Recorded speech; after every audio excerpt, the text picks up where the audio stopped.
Hola amigos, bueno, hoy es 13 de mayo de 2020. Hay un tema que quiero manejar en esta videoconferencia y es relacionado con el control material al escrito de acusación y a los acuerdos. Tres tendencias por parte de la Corte Suprema de Justicia por línea jurisprudencial en sede de casación penal y de la Corte Constitucional, y entonces nos va a dar una idea. Y aquí entonces quiero hacer también un paralelo frente a la vigencia de la ley 1826 de enero de 2017, que es el procedimiento especial abreviado y acusador privado, en el que pues se regula el tema del traslado del escrito de acusación. No hay audiencia de acusación, sino una audiencia concentrada en la que se ventilan temas propiamente de la audiencia de acusación de la 906 y también relacionado con la audiencia preparatoria, dos en uno. Y entonces, para ir proyectándome a algo que ya se ha venido diciendo, pues, y eso sí, quiero aquí hacer énfasis de que es mi opinión personal y respeto las ideas de los demás académicos en este tema, pero el tránsito que se debe dar es que la ley 906 debe llegar a ese mismo procedimiento abreviado especial en relación con la figura de un traslado del escrito de acusación, y que se haga una audiencia concentrada y no ante un juez de conocimiento, sino ante un juez de control de garantías, a efectos de que posteriormente llegue la actuación ante un juez de conocimiento imparcial y lo menos contaminado, porque en verdad que ya de acuerdo a varias exposiciones, videos que han subido aquí en el canal de personalidades nacionales e internacionales, pues han planteado esta misma situación a futuro, es decir, independizar entonces el tema de que esa audiencia, ellos hablan pues de acusación y preparatoria, frente al ante un juez de control de garantías, y que se llegue solamente al juicio oral a debatir ya ante un juez completamente ajeno a todo lo que se ha ventilado, y que en estos momentos sabemos muy bien por la praxis que los jueces de conocimiento se están contaminando cuando conocen desde acusación, pasan por preparatoria y llegan al juicio oral. Entonces, pero es importante conocer las tres tendencias de la Corte Suprema para saber este tema del control material, porque es que en días pasados también me hice referencia a la ley 1407 de 2014, que es el Código Penal Militar, y que fuera después reformado, en la que se consagra habiéndose pues también traído una colación todo lo de la ley 906 para darle entrada o vigencia al sistema penal acusatorio en esa jurisdicción especial. Y allí entonces se consagra lo de la audiencia de acusación con un control formal y material. Pero esa se hace según en la norma, como lo indica, ante un juez de control policial de garantías. Y después se pasa al juez de policial de conocimiento o juez policial especializado, según el caso, para que conozca el asunto referido a las diligencias posteriores a la acusación. Luego entonces vamos a llenarnos de razones y también a traer aquí, haciendo referencia a alguna de esas exposiciones que, si ustedes quieren, las consultan, también aprovechando esta situación ahora de pandemia, de confinamiento, y que me parece muy bien que se aprovechen estas redes sociales. Y veo yo pues que han hecho un esfuerzo muy importante el Colegio de Abogados Penalistas de Colombia, hay que decirlo y reconocerlo. También por allí está otro un grupo de abogados que también están haciendo lo propio. Y pues hombre, es importante que salgan a estos temas para socializarlos académicamente. Yo respeto mucho las opiniones de los demás, cada uno se hace un planteamiento personal de las cosas y eso es respetable. Pero miremos lo siguiente entonces, sin más. Resulta de que para el artículo 250 constitucional pues dio entrada a este sistema de tendencia acusatorio, modelo más propiamente anglosajón, y entonces uno de los principios rectores que regula el sistema acusatorio pues es la división entre los actos de investigación, la separación, actos de investigación con los actos de juzgamiento. Lo uno le corresponde al ente acusador, la Fiscalía General de la Nación, y la rama jurisdiccional encargada pues del respectivo juzgamiento, y a ello, para esa situación pues también se introdujo la figura del juez de control de garantías. Luego entonces miremos que de acuerdo con esa situación pues es que se han dado estas tres tendencias de si existe control material a la acusación y a los acuerdos. Entonces el primero es que no existe, se niega cualquier control frente a esa acusación y a los acuerdos, todo en razón de que el acto de acusación, de acuerdo con el artículo constitucional 250 y la ley 906, el Estatuto Procesal Penal, pues señalan de que es el fiscal el que hará entonces la acusación dentro de esa disposición constitucional y legal que tiene el impulso de la pretensión punitiva. Él presentará entonces, de acuerdo a esto, un escrito de acusación con unos hechos de una imputación fáctico-jurídica, y eso hace entonces que además de ello, además de esa facultad que tiene de investigar y acusar, le corresponde también al fiscal celebrar con el imputado o acusado preacuerdos y negociaciones orientados a que se anticipe una sentencia condenatoria. La hora en la que el fiscal debe necesariamente gozar de un margen racional de maniobra con el fin de que pueda adelantarse su tarea en forma efectiva. En el entendido, además, que se trata de una forma de composición del conflicto, como ya lo ha precisado la Corte Suprema de Justicia en el radicado 43523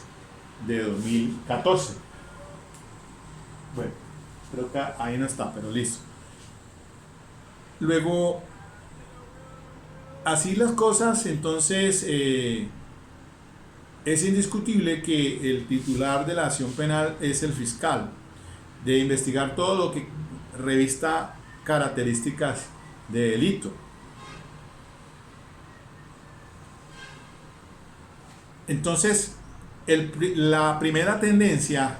es la que niega cualquier posibilidad de control material de esa acusación y los preacuerdos. Y allí aparecen unos radicados de unas sentencias en la que pues se llega a esa decisión en esa línea jurisprudencial. Pero después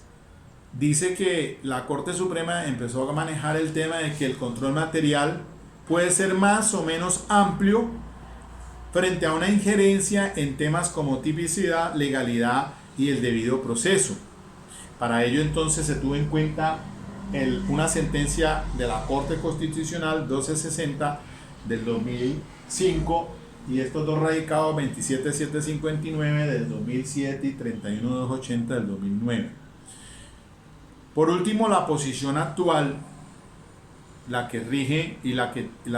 tendencia actual de la Corte Suprema es la postura de que se acepte un control material restringido o excepcional, limitado solo a situaciones manifiestas de violación a garantías fundamentales, como por ejemplo el vicio de consentimiento. Ahora, en relación con el primer tema, entonces, es decir, la primera tendencia, miremos a ver algunos aspectos importantes considerados por la Corte Suprema de Justicia y encontramos así, a manera de ejemplo, dice la Corte, la confesión del escrito de acusación es un acto de parte de la Fiscalía General de la Nación, que está arreglado en los artículos 336 y 337. Auto que por su naturaleza no tiene control judicial, tal como sucede en otros procesos adversariales. Entonces se dice que en el proceso penal colombiano no se previó que la acusación tuviera controles distintos a los que se plantean en audiencia de formulación de acusación, es decir, los que están dirigidos al saneamiento del juicio, pero de ninguna manera a discutir la validez o el alcance de la acusación en lo sustancial o en aspectos de fondo. Permitir, dice la Corte aquí, en una de estas decisiones que aparecen en el primer punto, que el juez intervenga en la definición del nomen juris de la acusación, es autorizar que el juez no solo interfiera en el ejercicio de la acción penal que como sujeto soberano ostenta la Fiscalía, lo cual desdibuja de manera grave la imparcialidad del juez, sino que además equivale a señalar que el juez dirige la actividad de la Fiscalía porque le marca un derrotero que debe seguir en el juicio, lo cual daría entonces al traste con la principal característica del principio acusatorio propio de la reforma que han querido pues implementar. Después, en una decisión 38256 del 2012, se dice que en ese contexto el juicio y la sentencia deben circunscribirse a los lineamientos fácticos y jurídicos precisados en ese acto complejo de la acusación. Así ya se le conoce como un acto complejo de la acusación. Por tanto, los hechos y los delitos fijados por la Fiscalía vincularán al juzgador y la única posibilidad de controversia permitida a las partes intervinientes es la concedida en el artículo 339 sobre formulaciones a las exigencias del artículo 337, es decir, al escrito, las observaciones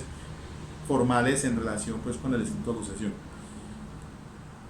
Les está vedado al juez y a las partes cuestionar la adecuación típica realizada por la Fiscalía en su escrito, pues eso es una interferencia en el ejercicio de la acción penal. En otra decisión, la 41375 del 2013, se dice que ha de entenderse que el control material de la acusación, bien sea por el trámite ordinario o por la terminación anticipada de la actuación, es incompatible con el papel imparcial que ha de fungir el juez en un modelo acusatorio, aun cuando existen disposiciones de la 906 que consagran su función a la consecución de la justicia y la consecución de la justicia y la verdad como normas rectoras. Esos principios operan dentro de la mecánica del sistema y no dan aval para adjuntarle postulados ajenos a esa naturaleza intrínseca. Ahora, en la decisión 39886 del 2013, dice: con dicha licencia para invalidar las formulaciones de imputación libremente aceptadas por el procesado, se desvertebra la sistematicidad del proceso adversarial, en tanto se coloca al juez en la condición de coacusador, ya que se le autoriza que exprese con carácter vinculante su propia teoría del caso, invadiendo la órbita requirente que le está asignada exclusivamente al fiscal. Entonces eso conlleva altamente, es nocivo para la operatividad del esquema, pues se altera el flujo de casos que se espera se tramiten por la vía del proceso abreviado. Sin dejar de mencionar las enormes dificultades en que queda la Fiscalía en materia de demostración de una teoría del caso, que no es la suya, sino la del juez que decrete la nulidad. Bien, la segunda postura, que propende por un control material más o menos amplio de la acusación, pero solo en temas de tipicidad, legalidad y debido proceso, se apoyó en la sentencia 1260 del 2005, que declaró la exigibilidad condicionada del numeral segundo del inciso segundo del 350 de la ley 906. Eso en el entendido del que el fiscal no puede, en ejercicio de esa facultad, crear tipos penales, y que en todo caso a los hechos invocados en su alegación conclusiva no les puede dar sino la calificación jurídica que corresponde conforme a la ley persistente. Esta tendencia se caracteriza porque admite la posibilidad de control material y permite un grado de intromisión profundo en el contenido jurídico de la acusación y los acuerdos, en aras de la realización de los fines de la justicia, la garantía de los sujetos procesales y protección de la legalidad mínima. Entonces, en esa línea de interpretación, entonces se están los radicados 27759 del 2007 y 31280 del 2009.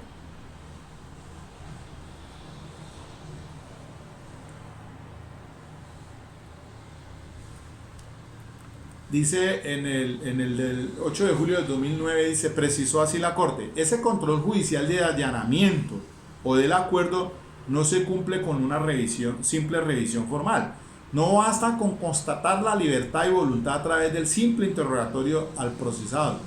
La labor del juez como garante y protector de los derechos humanos debe ir más allá, verificando que las garantías fundamentales se hayan preservado, dentro de las cuales obviamente se encuentran, entre otras, la legalidad, estricta tipicidad y debido proceso. Por último, la decisión, que es una postura actualizada, es la de un control material restringido de la acusación y los acuerdos, y eso pues obedece a una interpretación sistemática de los artículos 350, inciso segundo, numeral segundo, el 351, que el inciso cuarto, el 443, inciso primero, y 448 del Estatuto Procesal Penal. Frente a los fallos de constitucionalidad 1260 del 2005 y C059 del 2019, y los principios que rigen el sistema penal acusatorio. Volviendo entonces al punto, por lo menos el artículo 350 indica pues en el inciso segundo, numeral segundo, el fiscal y el imputado a través de su defensor podrán adelantar conversaciones para llegar a un acuerdo en el cual el imputado se declarará culpable del delito imputado o de uno relacionado de pena menor, a cambio de que el fiscal, dice ahí el numeral segundo, tipifique la conducta dentro de sus alegaciones conclusiva de una forma específica con fines a disminuir la pena. Y el 351 en ese inciso, el inciso cuarto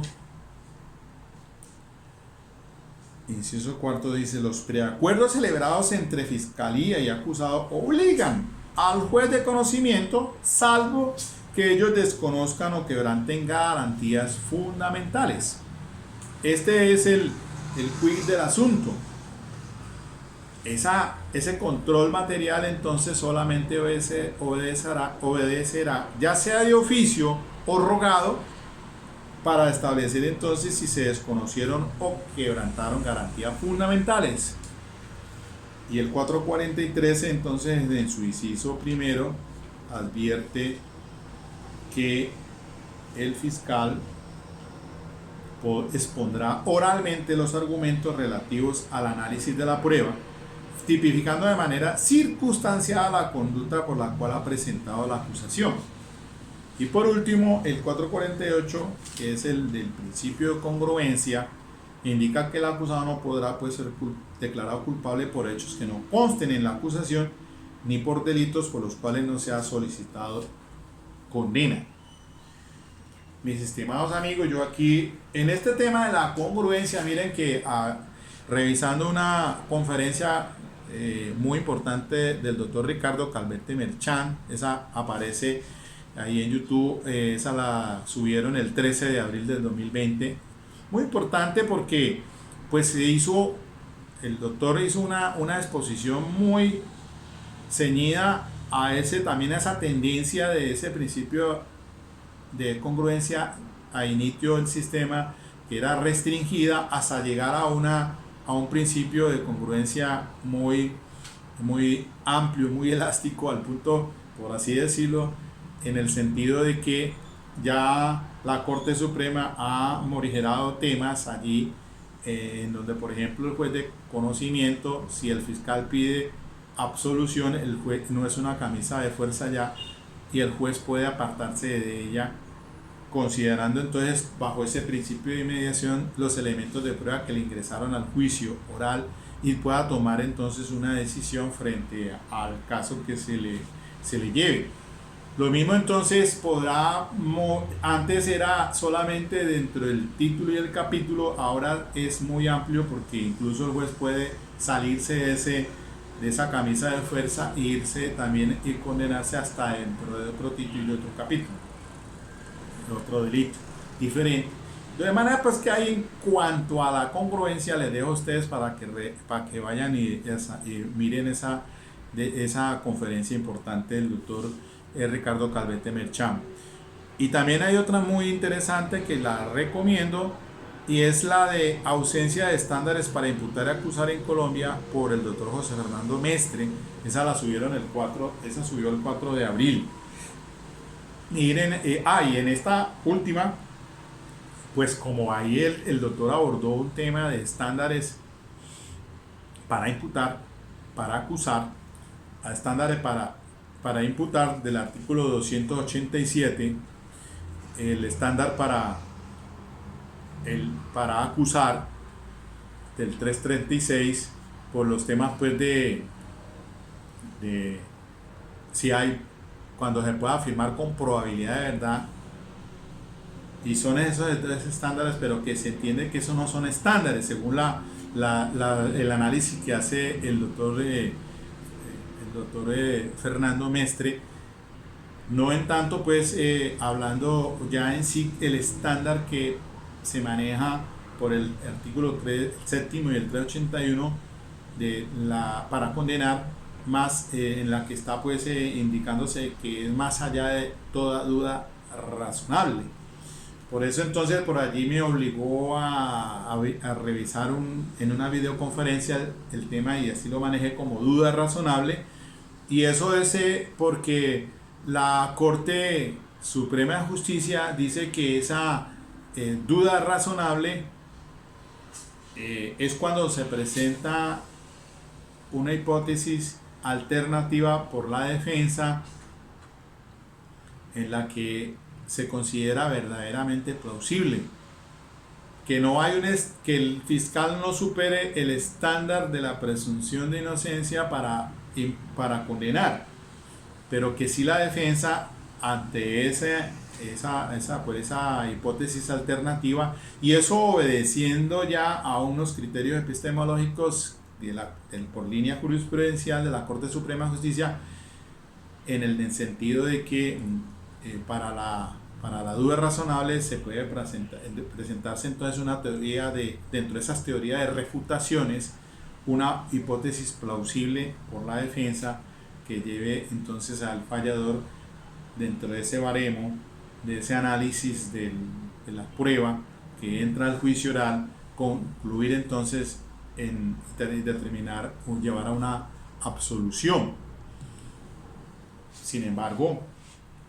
y aquí abriendo un brecha para poder meterme en este tema y seguir con el análisis central de esta charla, es que pues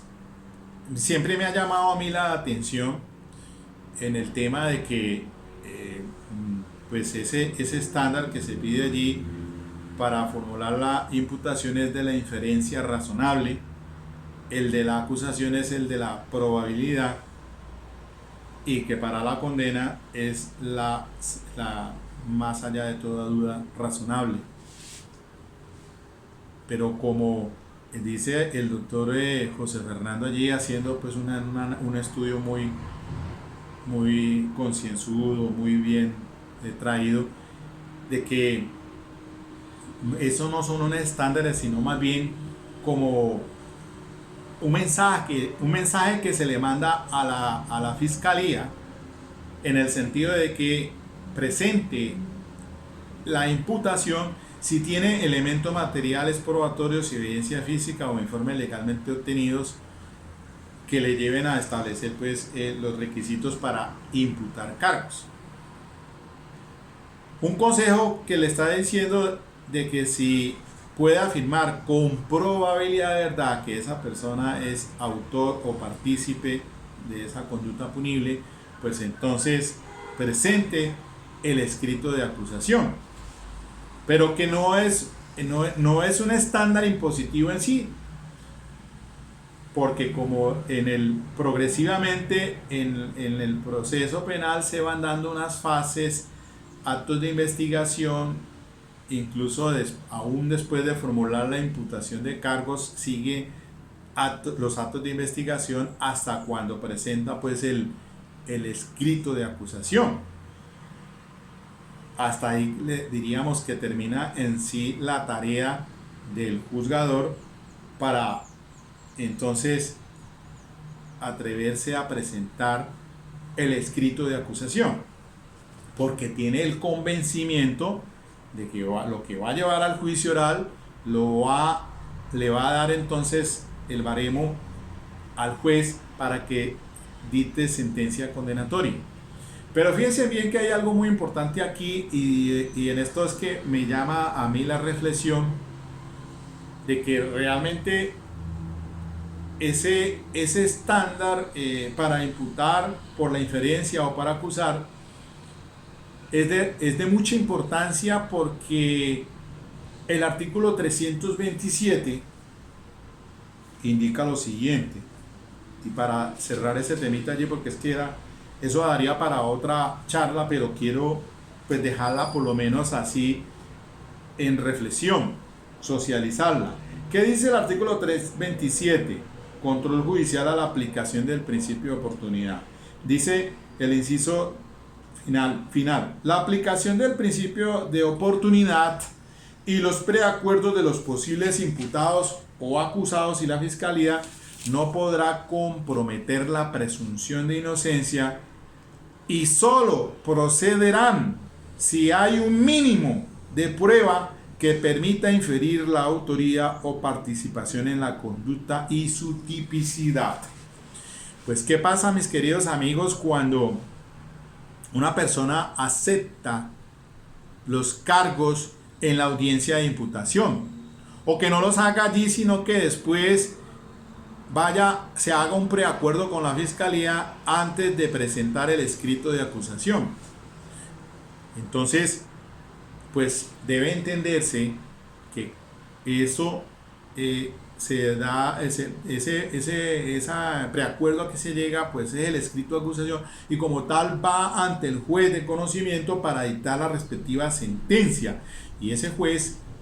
tendrá que entonces ahí sí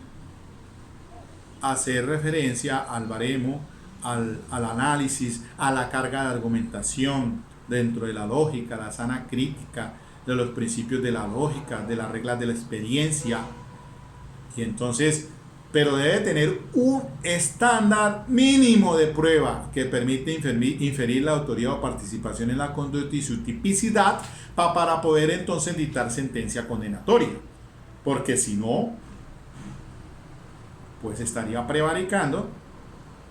y cuántas personas pues no tendrían entonces una condena injusta en muchos casos donde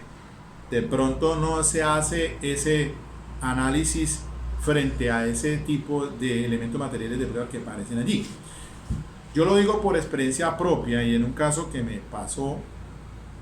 en el que en infancia y adolescencia llevan a un menor, se lleva pues por una captura no en flagrancia, en la que después se da a conocer de que haya participado en un homicidio y el muchacho lo lleva el propio hermano, se entrega, efectivamente dice, sí, yo fui el que maté a esa persona, se lleva allí a esa pristina diligencia de legalización de captura, pero al mismo tiempo se le hace una entrevista en presencia de la defensa y él manifiesta de que efectivamente había participado, era el autor de ese homicidio. No obstante, entonces miren que con base en esa situación, pues se le dio el trámite ya después al juez de conocimiento, pero el juez de conocimiento, teniendo en cuenta este artículo, al establecer el baremo o el estándar de prueba, el mínimo que se requería, no lo había. Y entonces se declara la nulidad y proceden entonces, pues obviamente, a dejar absuelto a esta persona, a este joven, a este adolescente, porque aparte de esa confesión, no había otro elemento material de prueba que lo vincularan como autor o partícipe en esa conducta de homicidio. Entonces los jueces tienen que hacer, pues obviamente, ese filtro. Y para mí, para cerrar ya allí el punto en el tema cuando hay la aceptación de cargos, inmediatamente se da el giro para que el juez de conocimiento entre inmediatamente a valorar ese estándar señalado pues en el artículo 381, porque para condenar se requiere el conocimiento más allá de duda acerca del delito y de la responsabilidad penal del acusado, fundado en las pruebas debatidas en el juicio. Y el artículo 7º, como principio rector, señala de que toda persona se presume pues inocente y que para proferir sentencia condenatoria deberá existir convencimiento de la responsabilidad penal del acusado más allá de toda duda. Me parece a mí que pues esto hay que manejarlo con mucha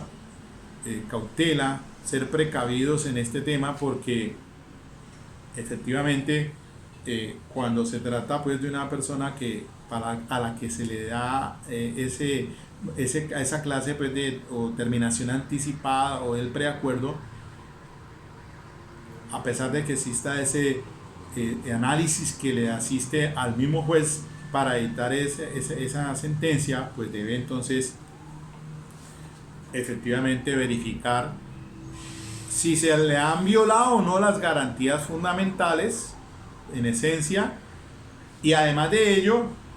tener en cuenta esto que dice el 327, si hay un mínimo de prueba entonces para establecer la autoridad de participación y la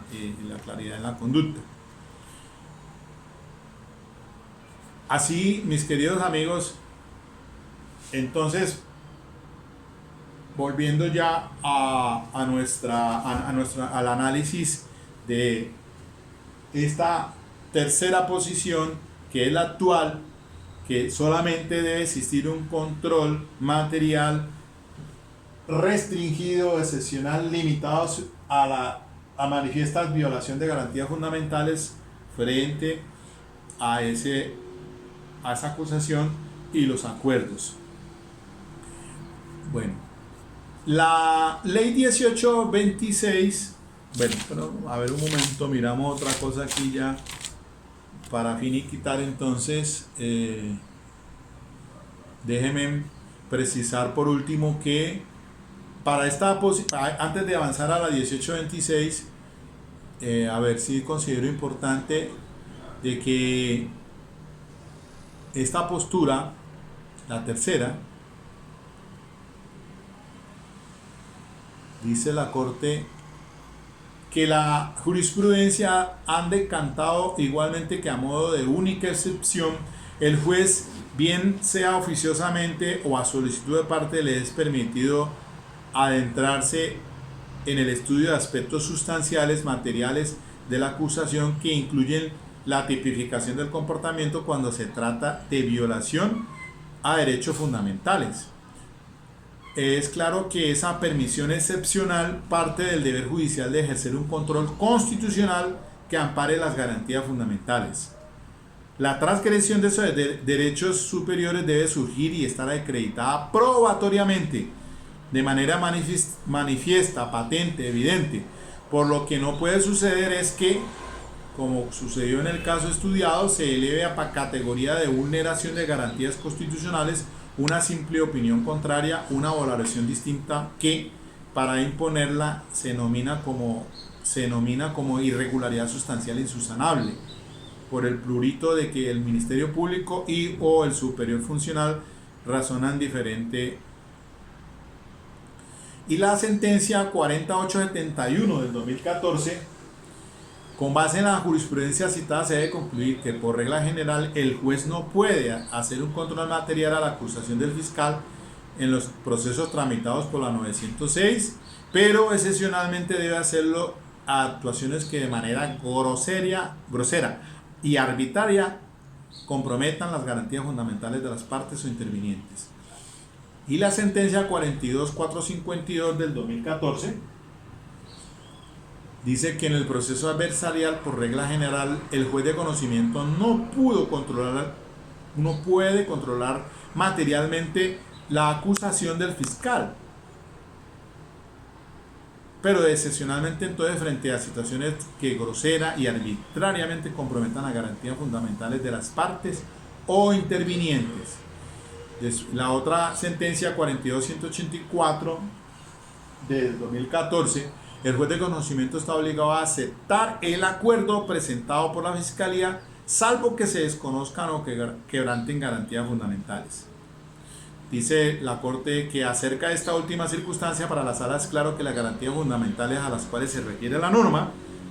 para permitir la injerencia del juez no puede examinarse a la luz de un criterio subjetivo o arbitrario del mismo, y deben de remitirse a hechos puntuales que demuestren violación objetivas y palpables necesidades del remedio de la improbación.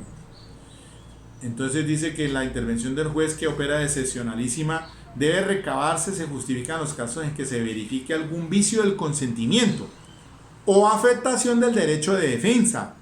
o cuando el fiscal pasa por alto los límites reseñados en los puntos anteriores o los consignados en la ley, como en los casos en que se otorguen dos beneficios incompatibles, o se acceda a una rebaja superior a la permitida, o no se cumplan las exigencias punitivas para acceder a algún subrogado.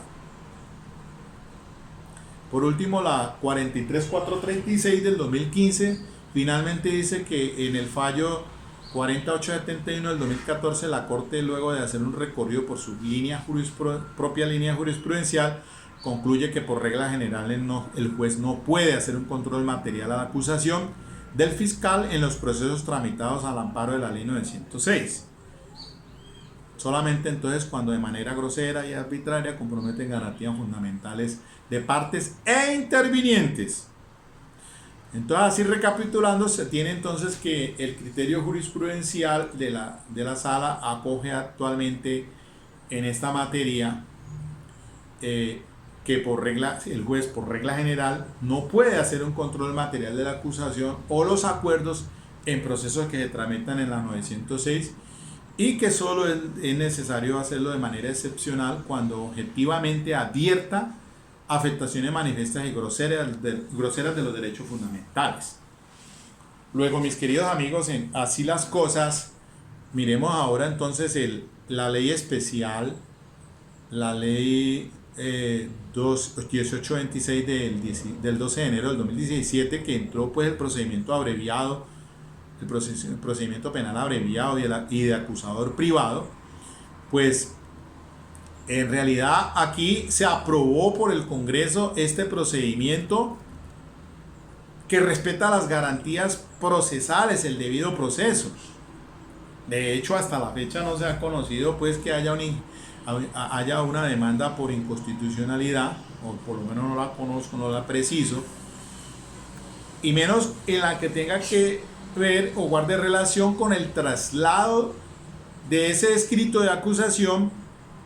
que se hace incluso en esa audiencia, en audiencias pristinas, o sea, las conocidas de combo. El artículo pues que regula la entrada en vigencia del procedimiento especial abreviado 534 pues fue adicionado por esta ley y dice que se aplica para las siguientes conductas: una para las que requieren querella para el inicio de la acción penal, y dos, hay un catálogo allí de una infinidad de conductas punibles, pero que entendiéndolo pues que en este caso, atendiendo a la naturaleza del bien jurídico y la menor lesividad de la conducta punible, el legislador le asignó ese ejercicio de la acción penal que tiene la Fiscalía a la víctima u otras entidades distintas a la Fiscalía General de la Nación. Además, la figura del acusador privado pues tiene un componente constitucional que es el 250. Ahí en este caso, ese traslado del escrito de acusación se hace cuando, por ejemplo, en algunos de estos delitos que permite la detención preventiva en situación de flagrancia, lo conozco porque me tocó en infancia y adolescencia, ir a esas audiencias de formulación de imputación, se corre el traslado del escrito de acusación, legalización de captura, el correr el traslado del escrito de acusación y la medida a inicio, no en la legalización de captura, sino a inicio de la audiencia de imposición de medida, es que se da el traslado de ese escrito de acusación, incluso con la posibilidad de que la persona se allane a esos cargos con el descuento de la rebaja punitiva del hasta el 50%. Y con el descubrimiento que se le hace con base en esas pristinas diligencias, es decir, con ese estándar que considero yo que pues si acepta los cargos, hasta allí es donde les digo yo queda el giro del estándar de la inferencia razonable, y que posiblemente al considerarlo el juez le dé el baremo del mínimo de prueba para establecer autoría y participación en la conducta punible y condenar. Entonces, si no es así, pues en el caso de que no acepte cargos, por lo menos ya está ese traslado del escrito de acusación, y en las diligencias que no tengan esa frente a las que no han sido en situación de flagrancia, pues viene la audiencia siguiente, que es la audiencia concentrada. Y miren ustedes, si revisan esa audiencia en el artículo 542, ya es aquí donde entonces entra a hacerse pues el análisis de que pues por qué razón, acogiéndonos a esta legislación especial, en que la audiencia de acusación pues quede también refundida en la misma audiencia conocida como concentrada, o sea, acusación y a la vez la audiencia preparatoria con todo lo propio. Porque si la audiencia de acusación es para establecer el tema de incompetencias, impedimentos y recusaciones, que lo está aquí en la audiencia concentrada, y además de eso, en el punto siguiente sobre las observaciones al escrito de acusación, pues pienso yo que lo mismo podría suceder entonces en la reforma que podría hacerse la 906. Porque es que en la práctica, mis queridos amigos, miren, en la praxis, ya ahora en el mes que estuve ante el juez de conocimiento, como defensor público en Armenia, ante jueces de conocimiento y especializado, pues miren, esas audiencias de acusación en realidad las hacen en el menor tiempo posible, 20 minutos si acaso. Algunos jueces simplemente dicen, bueno, usted ya se defensa, usted ya tiene el escrito de acusación, se supone que ya usted lo recibió con el descubrimiento de elementos materiales de prueba. Porque si nos atenemos a que esa audiencia de acusación, tal como lo advirtió la sentencia de la Corte Constitucional, para el descubrimiento de un elemento, se supone que ya el descubrimiento ha sido ampliamente hecho por parte de la Fiscalía. Que se llega a la audiencia de acusaciones a la lectura y a establecer si hay impedimento de recusaciones y nulidades y las observaciones al escrito de acusación. Es un trámite formal, no material. Entonces, ¿cuál control material se ejerce allí sobre el nomen juris? Ninguno. Eso le corresponde al ente acusador. Y los hechos, como se ha dicho ahora, pues si se ha énfasis en eso de los hechos jurídicamente relevantes, que los hechos diferentes a los hechos indicadores, que una cosa son los medios de prueba, etcétera, etcétera, pero es un problema más, me parece a mí, de redacción en relación con ese escrito de acusación. En ese escrito de acusación, pues la norma dice, el artículo 337, muy claramente, pues el escrito de acusación en un lenguaje, en una relación clara y sucinta de los hechos jurídicamente relevantes en un lenguaje comprensible. Allí entonces se cumple que el fiscal como quien realmente tiene la facultad de impulsar el poder punitivo es el que tiene la carga. Cualquier error se le capitula y se le cobra es al fiscal, no a la defensa. A inicio del sistema decíamos nosotros, pues, ¿qué observaciones le vamos a hacer al fiscal para que le arreglarle el caminado? Si es que si a él es que le corresponde el nomen juris. De pronto cualquier otra discusión jurídicamente pues se daría posteriormente por parte de la defensa después del debate probatorio y en la conclusión final, en el alegato final. Si se logró o no se demostrar por la Fiscalía lo que prometió, la carga para el análisis final. Entonces, si miramos entonces la audiencia concentrada, pues esa audiencia concentrada tiene todos los lineamientos los mismos que la audiencia de acusación y los de la preparatoria. Entonces, miren ustedes, por lo menos cuando dice por acá, para resumir, ya después de que la defensa descubre sus elementos, se enuncian para estipular lo que se va a estipular, se otorga la palabra incluso para que si hay algo, para el tema de que se pronuncien sobre exclusión, rechazo e inadmisibilidad. Ya sabemos muy bien esos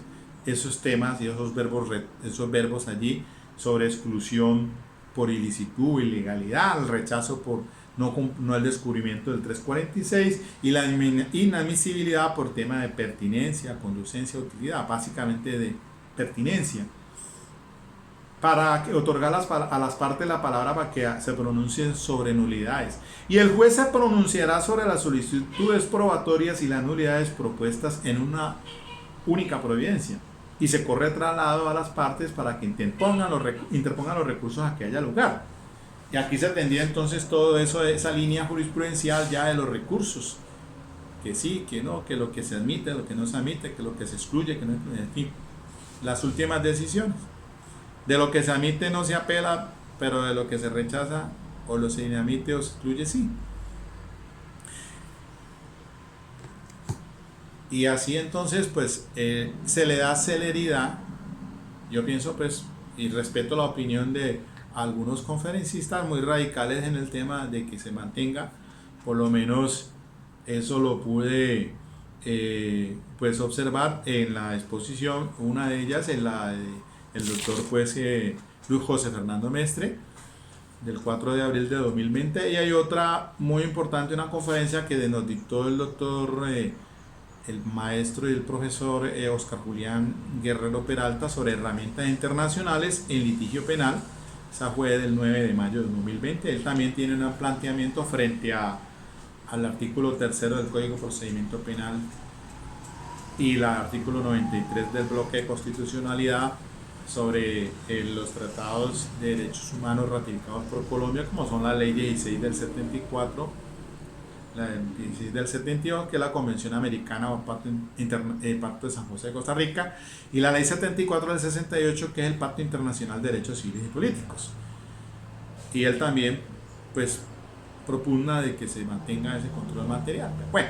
una cuestión allí, cada uno tiene su opinión. Pienso yo que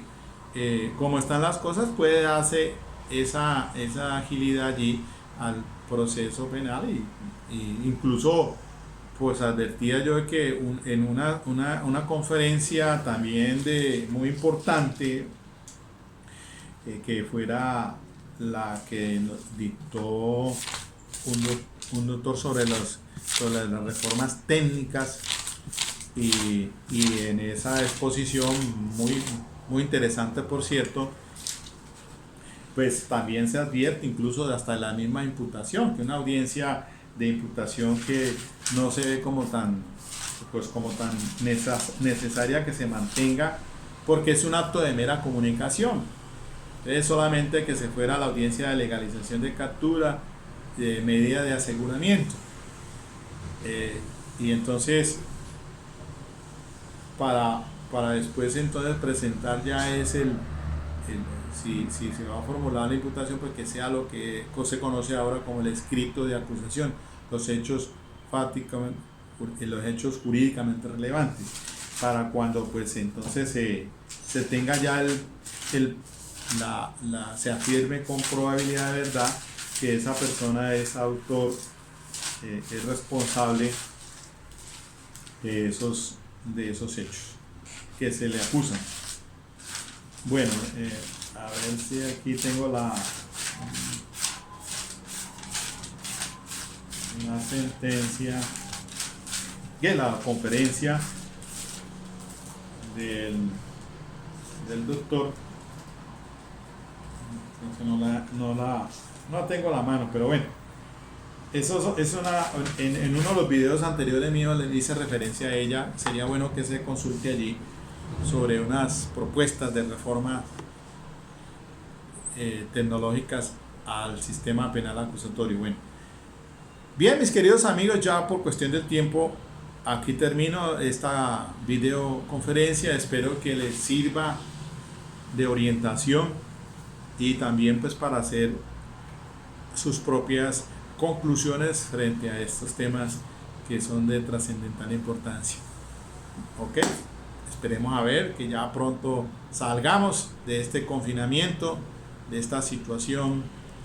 y restablecerse la administración de justicia, porque en realidad necesitamos pues seguir trabajar. Eso, como les digo, virtualmente es un problema. Ahora se han hecho algunos tipos de audiencias allí, pero eso es muy complicado cuando se trata de preparatoria de juicio oral. Yo creo que eso es difícil. Pienso yo que pues habrán audiencias virtuales para acusaciones, otros temas allí, preclusión, pero ya cuando se trata de un juicio oral, pues yo creo que eso sí, atendiendo pues cumpliendo con los principios rectores, como son los de contradicción, confrontación, de publicidad, de oralidad, pues es difícil entonces manejar eso así, de esa manera. Pero esperemos a que esto mejore, mis queridos amigos. Bueno, hasta aquí, hasta la próxima.